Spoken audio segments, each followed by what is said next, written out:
Late but not out. This is Ronald DJ from ronaldodj.com. So here we go. Meron dumating din dahil beblame natin yung pagkalit ng isang courier nila. So ito yung nakuha tayo nung official commercial unit ng isa sa latest na C smartphones ng Realme, which yung Realme C15. So i-unpack na natin for this one. So, ang nakuha natin is yung squad edition. Akala nyo is baka sabihin nyo binandalize ko ito for hindi.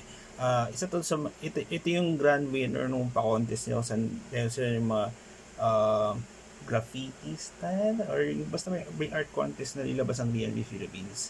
And sa ibang bansa na may Realme, nagpaganito rin sila. So, ito yung grand prize winner. So, ito yung squad edition na mabibili mo to sa Lazada for now.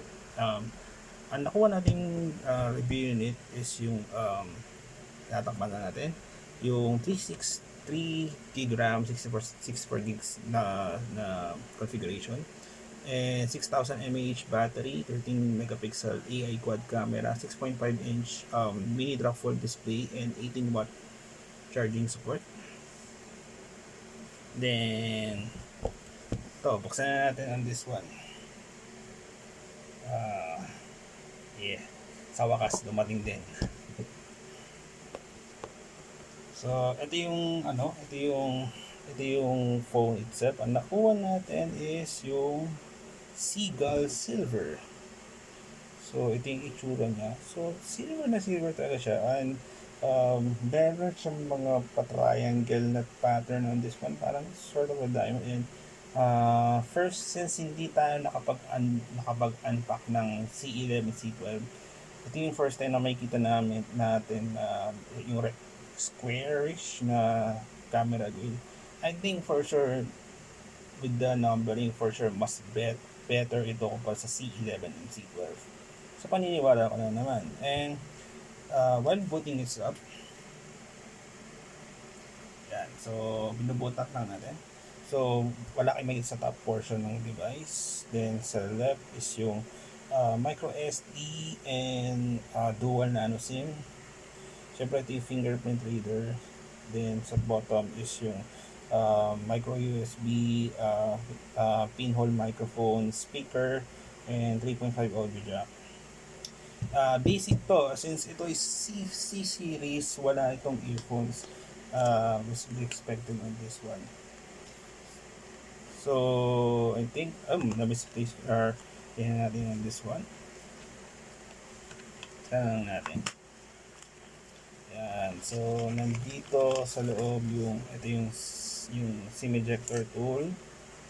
Then, High Squad. Ito yung special edition nila. Ito yung nanalo. You know, it's Vince Rico Hermoso, which isa sa mga community members ng Realme Philippines community page sa Facebook. FB group siya actually. Then, ito yung user manual and basic na to. And hindi natin mapakita on this one. Meron siyang 18 watt charger which is 9 volts 2 amperes.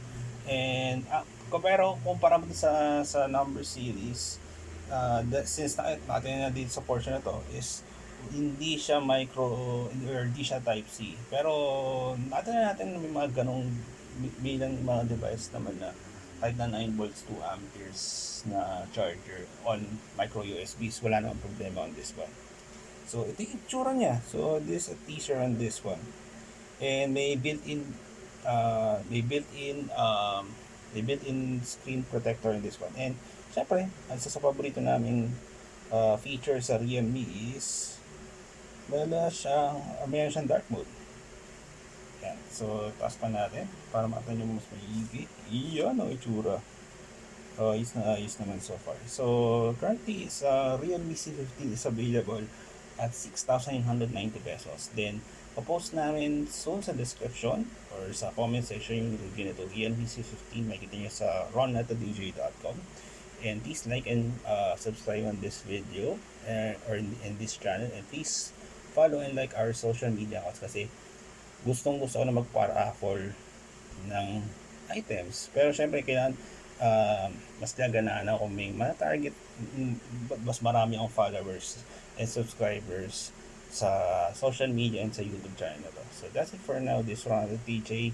Um, thank you very much for watching.